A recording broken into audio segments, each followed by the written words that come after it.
Você já teve ou tem dificuldade de iniciar uma conversa em espanhol? Por quê?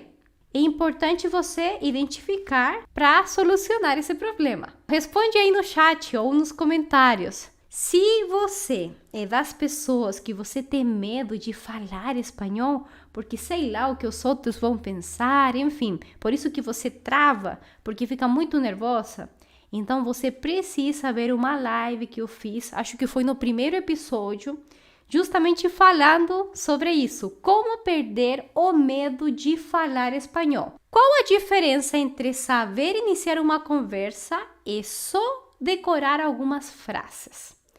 Muitos brasileiros se concentram só em decorar algumas palavras ou frases na esperança de que, só com isso eu vou me virar bem, vai ser suficiente.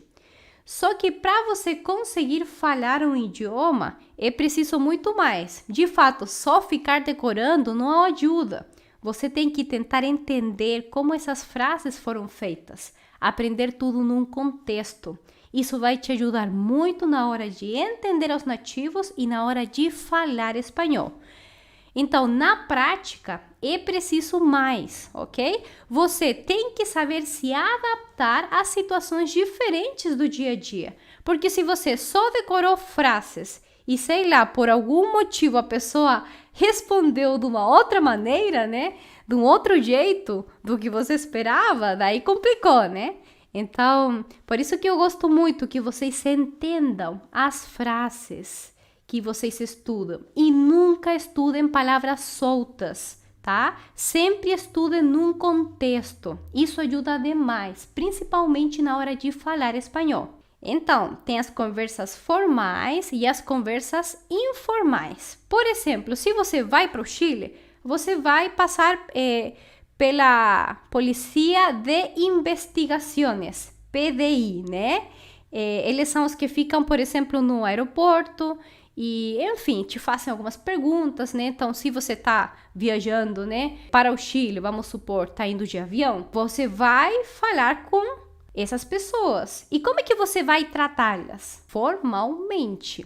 Então, você tem que saber claramente a diferença entre o tratamento formal e informal em espanhol. Se você vai falar, né, a polícia lá no Chile é assim, ok?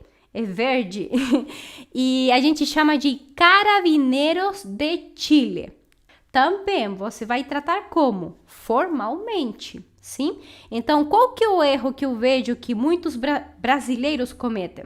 Falam informalmente com todo mundo, né? Tipo aqui no Brasil, né? Você, normal. Mas em espanhol a gente faz uma diferença clara, ok? Então, autoridades, sempre tratamento formal. Se você tá, tipo, também indo para uma entrevista de trabalho, é claro que você tem que falar formalmente. Só se outra pessoa te dar confiança e te falar, não, pode me chamar de você, né?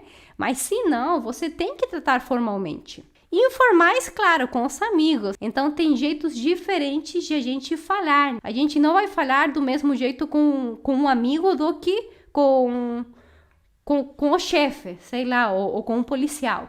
Então, isso tem que estar bem claro na tua mente. Agora, onde eu vejo que os brasileiros mais erram nisso? Por exemplo, às vezes usam expressões informais ou gírias num contexto formal.